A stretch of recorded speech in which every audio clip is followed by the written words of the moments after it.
her öğrenci kefile kitaplar fotoğraf efendim, değerli öğrencilerimiz, herkes... Ne var? Abi özellikle bunu çekeyim.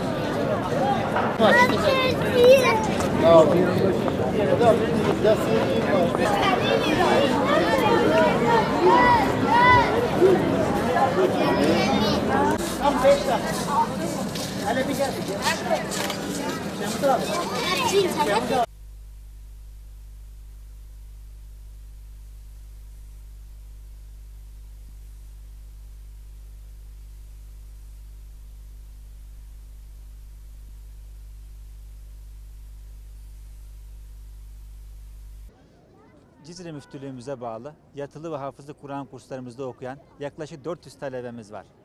Bu talebelerimiz yaklaşık 1 yıldır resim dersi aldılar. Çocuklarımız hem hafızlık yapmaktadırlar, hem okula gitmektedirler, hem de resim ve benzeri spor gibi etkinliklerle büyümektedirler. Bugün bu meydanı, hemen kaymakamlığının karşısındaki bu meydanda 150'ye yakın bir tablo var. Ressam Mehmet hocamızın önderliğinde bu resim sergisi açıldı. Çocuklarımız, Kur'an kursunda okuyan çocuklarımız maharetlerini sergilediler. Düşüncelerini resimlere yansıtmaya çalıştılar. Kimi zaman Kudüs'ü işlediler. Kimi zaman camiler ve alimlerin resimlerini nakşetmeye çalıştılar.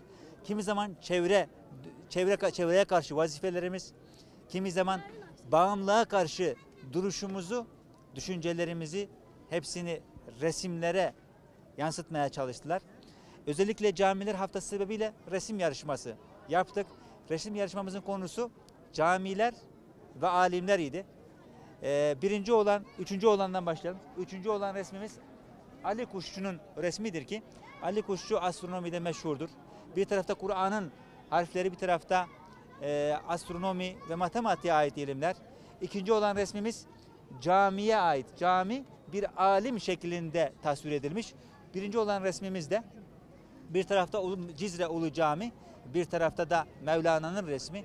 Alimler ve camiler birbirini tamamlamakta. Bu şekilde Camiler Haftası'nda da hem öğrencilerimizin yaptığı resimlerle bu sergiyi açmış olduk. Özellikle başta bu resim dersini veren Mehmet hocamıza, tüm öğrencilerimizi tebrik ediyoruz. Allah razı olsun diyorum. Bir vatandaş da var.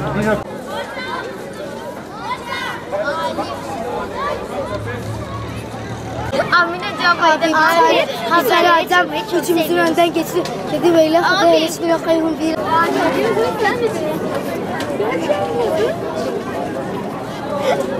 Biliyor musun bak?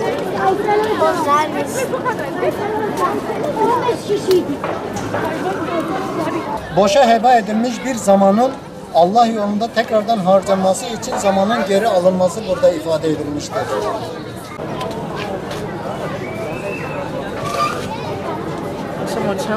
Altı aydır biz bu çalışmaları yapıyoruz. Bundan ders görüyoruz. Bugün de resimlerimizi burada sunuyoruz. Evet, gelip ziyaret ediyorlardı ve çok memnun oluyorlardı. Hepsi de çok memnun oldu, resimlerimizi çok beğendiler.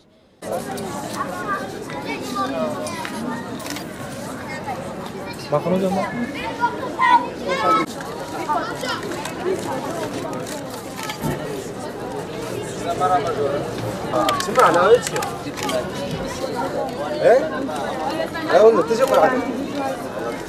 İlk başta eğer bir sergiyi geziyorsanız o sergide sanatçının ne anlatmak istediğini siz o resim. Ben hocamıza teşekkür ediyorum. Ve günün anısına hafızlık ve yatılı Kur'an kursu öğrencilerine yönelik yaptığınız resim çalışmalarınızdan dolayı ilçe müftülüğümüz adına şükranlarımı sunar. Yüce Allah'tan sağlık, huzur, mutluluklar dilerim. Rabbim kabul etsin.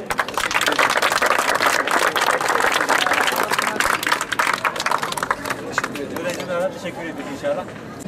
Bize çalışmak ilk defa senin işin olmuştur. Kur'an kursu çalışmak, sen duygularını almak istiyorum. Öğrencilerimizle beraber nasıl bir çalışma yaptın, mesela nasıl geçti, ne buldun, ne gördün, ne bir...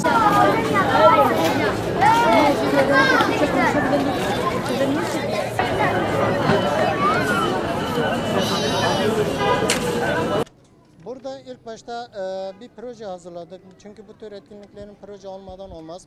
Cizre Belediyesi ve Cizre Müftülüğü'nün ortaklaşa düzenlemiş olduğu ortaklaşa bir projedir. Bu projede Cizre Belediye Başkanımız, Kaymakamımız ve Cizre Müftümüzün destekleriyle yapılmış olan bir projedir ve bu tür etkinliklerin devamını dileriz.